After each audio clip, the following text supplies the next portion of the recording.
संभल से इस समय एक बड़ी खबर आ रही है, जहां पर संभल सांसद वर्ग के घर पर बिजली विभाग की बड़ी जांच इस समय चल रही है, जिसको लेकर सांसद वर्ग और पूरे इलाके में भारी पुलिस बल की तैनाती की गई है। सांसद वर्ग के घर बिजली विभाग की टीम इस समय मीटर रीडिंग चेक कर रही है।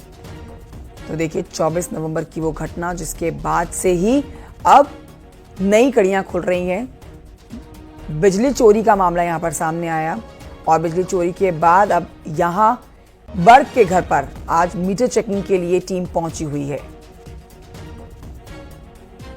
सभी जगह ये पाया, एक तो प्रॉपर मीटर्स नहीं लगे पाए गए, बहुत जगह जो स्मार्ट मीटर है बहुत पहले से आ गए हैं, लेकिन वो अभी तक इनके यहाँ लगे ही नहीं है। और भी जगहों पर ऐसा है जो हम लोग इसके विरुद्ध अभियान चला रहे हैं बिजली चोरी के विरुद्ध, और ये इंश्योर कर रहे हैं कि स्मार्ट मीटर लगे और जो है प्रॉपर सभी लोग कनेक्शन लें ताकि बिजली चोरी को रोका जा सके। पार्लियामेंट के घर में क्या वहाँ भी इसी तरह की रेगुलरिटी थी, वहाँ पे स्मार्ट मीटर नहीं लगे हुए थे।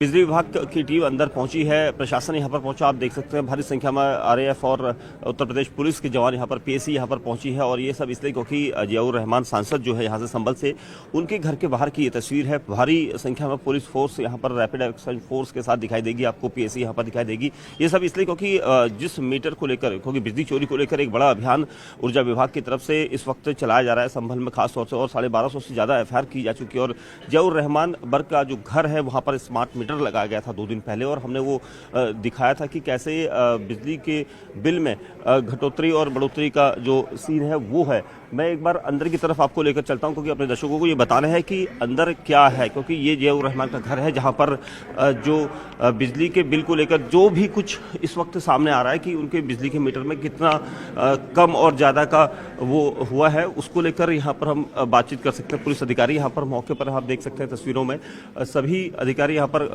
कोशिश कर रहे हैं कि क्या कुछ एक जो जांच का विषय है उसको देखा जा रहा है। यहाँ पर ये सारा कुछ जो घर का हिस्सा है वो यहाँ पर दिखाया गया था, क्योंकि टीमें जो है यहाँ पर पहुंची थी और यहाँ पर उन्होंने चेक किया कि पुराना मीटर जो लगाया गया था, पुराने मीटर को लगाए जाने के बाद नए मीटर को जब लगाया गया स्मार्ट मीटर, तो 2 दिन में किस तरह की यूनिट का खर्चा था, क्योंकि आम उपभोक्ता से भी कम उनका बिल कैसे आता है, इसको लेकर ये सारी कवायद की गई थी। और यहाँ पर जिस तरह से एसी या दूसरे पॉइंट्स हैं उनको चेक किया गया है कि कितना किलोवाट का ये जो उनका मीटर है वो था।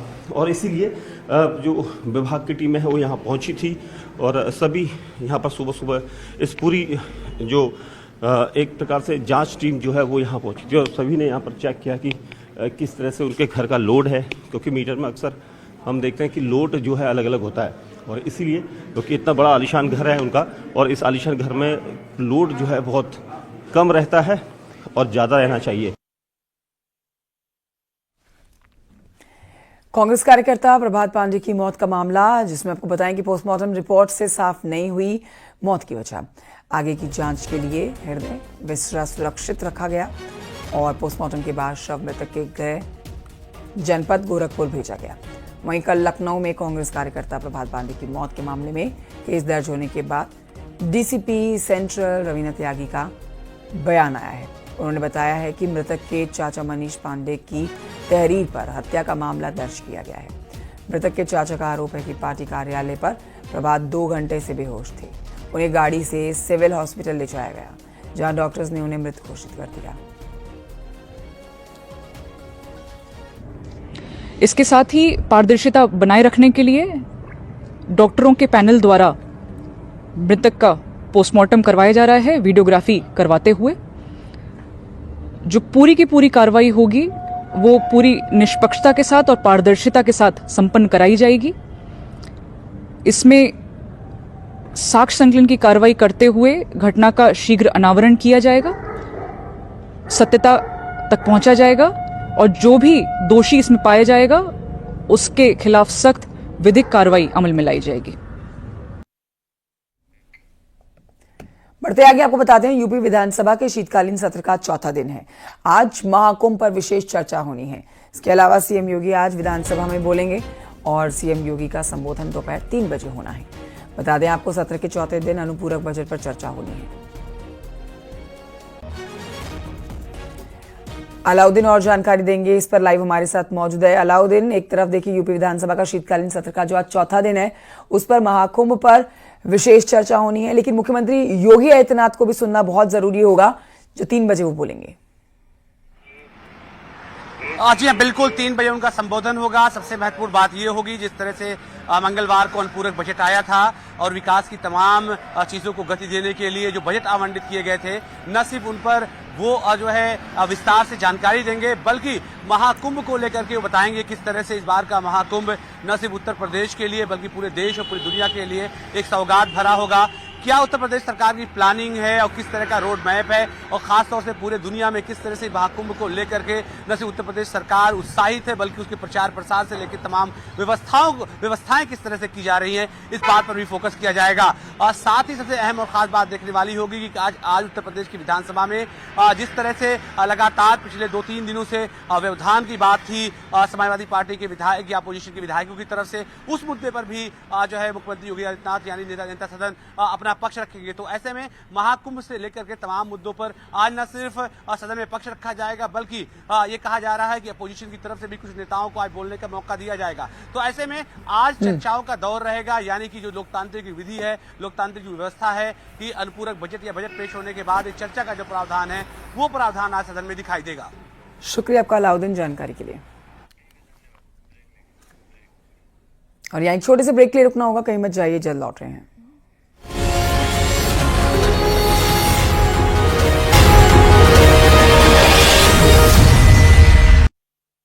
Welcome back. कानपुर की खबर जानिए, जहां पर एकता गुप्ता हत्याकांड में कंकाल की खोपड़ी पुलिस के लिए सिरदर्द बन गई है। हड्डी कब टूटी, इसका पता लगाने के लिए कंकाल की खोपड़ी लेकर पुलिस झांसी, कन्नौज और लखनऊ के चक्कर काट रही है, लेकिन अब तक ये साफ नहीं हो सका है कि चेहरे की चोट मरने से पहले की है या बाद की, या फिर चेहरे की चोट हत्या वाले दिन की ही है। पुलिस चार्जशीट फाइल करने की तैयारी में है, लेकिन खोपड़ी की अभी तक फॉरेंसिक रिपोर्ट नहीं आई, जबकि खोपड़ी को फॉरेंसिक लैब ने वापस भेज दिया है। एकता गुप्ता हत्याकांड कहीं ना कहीं रोज उलझता जा रहा है और पुलिस के लिए ये रोज एक नया बखेड़ा खड़ा कर रहा है, जहां एक और जिलाधिकारी कंपाउंड में ऑफिसर्स क्लब में एकता का शव मिला था। एकता जून से लापता थी और उसका बाद अक्टूबर में विमल जो जिम ट्रेनर था उसके निशानदेही पर उसके शव को बरामद किया गया, क्योंकि कई महीनों तक वो जमीन के अंदर गड़ा रहा।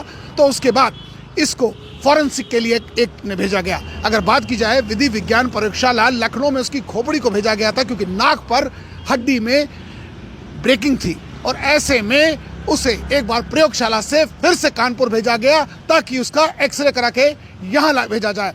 अब जब उसका एक्सरे हुआ तो कानपुर से कोतवाली पुलिस उस खोपड़ी को लेकर और एक्सरे रिपोर्ट को लेकर लखनऊ पहुंची है। अब रिपोर्ट आने के बाद पता चलेगा कि ये खोपड़ी क्या एकता की थी या नहीं, और ऐसे में पुलिस अब एक बार फिर से विमल से पूछताछ के लिए प्रोसीडिंग तैयार कर रही है। बिजनेस आशीष पांडे के साथ अमित गंजू, न्यूज़ 18 कानपुर। अंबेडकर नगर में ऑनर किलिंग के मामले में पिता पुत्र को उम्र कैद की सजा सुनाई गई है, जहां पर प्रेम प्रसंग में घर से गई हुई बेटी के घर वापस लौटने के बाद पिता और पुत्र ने बेटी की गोली मारकर हत्या करके शव को खेत में दफना दिया। जनवरी 2018 में गांव के चौकीदार के बेटे ने आरोपी पिता और पुत्र के खिलाफ ऑनर किलिंग का केस दर्ज करवाया था, जिसके बाद से उम्र कैद की सजा ही और 14,000 रुपए का अर्थदंड भी लगाया गया था।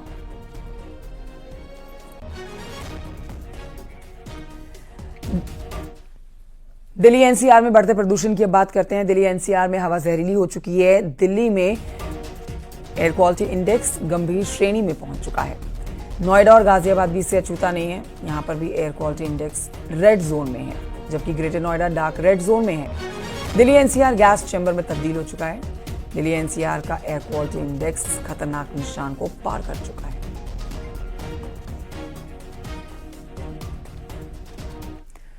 नोएडा और गाजियाबाद में air quality index red zone में है। यूपी में शीतकाल और कोहरे का सिलसिला जारी है। बीती रात बुलंदशहर का पारा 5 डिग्री पहुंच गया। आज सुबह से ही 28 जिलों में घना कोहरा छाया हुआ है। प्रयागराज में विजिबिलिटी 10 मीटर तक रह गई है। आगरा का ताजमहल 10 मीटर दूर से दिखाई नहीं पड़ रहा है। 24 घंटे में प्रदेश के औसत पारे में 3 डिग्री बढ़ोतरी दर्ज की गई है। दिल्ली एनसीआर सहित गाजियाबाद में लगातार प्रदूषण का स्तर बढ़ता ही जा रहा है। अगर सुबह के एक्वा इंडेक्स की हम बात करें तो 400 करीब है, जो कि रेड जोन में आता है और बेहद ही घातक है। तस्वीरें आपको दिखाना चाहूंगा, विजुअलिटी बेहद कम है। ये जो स्मॉग है, स्मॉग की वजह से विजुअलिटी बेहद कम हो रही है, जिसके चलते हाईवे पर चलने वाले जो वाहन है वो भी सुबह के समय लाइटें जलाकर चल रहे हैं ताकि कोई अप्रिय घटना ना होने पाए। वहीं दूसरी ओर डॉक्टरों की भी साफ हिदायत है कि जो लोग सुबह के समय मॉर्निंग वॉक पर निकलते हैं वो मॉर्निंग वॉक पर ना जाएं, क्योंकि सुबह के समय की जो हवा है वो बेहद ही घातक है और फेफड़ों के लिए नुकसानदायक है। वहीं दूसरी ओर सरकारी अस्पतालों की अगर बात की जाए तो दमा और अस्थमा के मरीजों की तादाद दिन ब दिन बढ़ती ही जा रही है। हालांकि दिल्ली एनसीआर सहित गाजियाबाद में ग्रेड 4 लागू कर दिया गया है। वहीं कक्षा 9 तक के सभी स्कूल जो हैं वो भी लेट समय तक के लिए खोल दिए गए जिलाधिकारी के अगले आदेश तक। लेकिन जो पोल्यूशन का स्तर है दिन ब दिन बढ़ता ही जा रहा है। जरूरत है इस ओर विशेष ध्यान देने की, साथ ही आम जन को इसमें अपनी सहभागिता देने की, ताकि पोल्यूशन के बढ़ते हुए जहर से आम जनता बच सके। कैमरा पर्सन सतीश के साथ अमित राणा, न्यूज 18 उत्तर प्रदेश। आगरा में हलवाई की दुकान पर काम करने वाले एक गार्ड के साथ मारपीट का मामला सामने आया। आरोप है कि 3 नकाबपोश लड़कों ने गार्ड के साथ मिलकर ये मारपीट की है। एक लड़के के हाथ में लोहे की रॉड तो दूसरे के हाथ में तमंचा था। ये पूरी घटना सीसीटीवी कैमरे में रिकॉर्ड हो गई है। ये घटना थाना शाहगंज क्षेत्र के भगत हलवाई की दुकान का है, जब पुलिस वीडियो के आधार पर अब कार्रवाई भी करने में जुट चुकी है।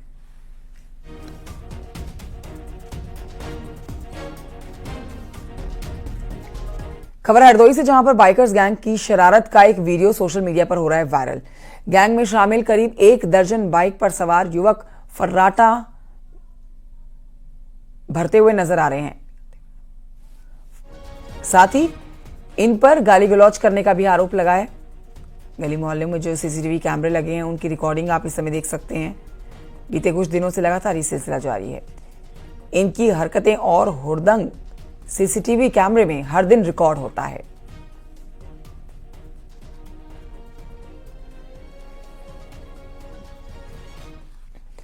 हरदोई के मेडिकल कॉलेज में महिला स्वास्थ्यकर्मी ने फांसी लगाने का प्रयास किया है। 5,000 रुपए की रिश्वत मांगने से खफा थी महिला और जीपीएफ का 50,000 एडवांस निकालने गई तो वहां तैनात बाबू ने उनसे 5,000 रुपए रिश्वत मांग लिए, जिससे आहत होकर माधुरी ने यह कदम उठाया। मौके पर मौजूद लोगों ने माधुरी को आत्महत्या करने से बचा लिया।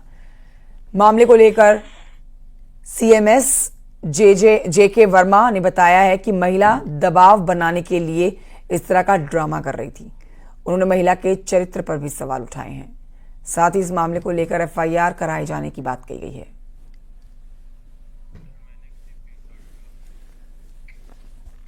खबर जौनपुर से है, जहां पर पुलिस ने प्रतिबंधित चाइनीज मांझा बेचने वालों पर शिकंजा कसते हुए एक महिला को गिरफ्तार कर लिया है।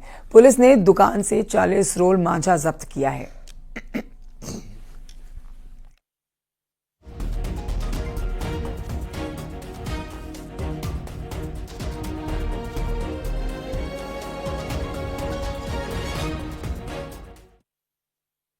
ने 2 वारंटियों को गिरफ्तार किया है। पुलिस ने मुखबिर की सूचना पर बदमाशों को गिरफ्तार किया है। बसोलिया गांव से इनकी गिरफ्तारी हुई है। कोर्ट ने गैर जमानती वारंट जारी कर दिया है इसके खिलाफ और पुलिस ने केस गंभीरता से देखते हुए इन दोनों शख्सों की गिरफ्तारी कर डाली।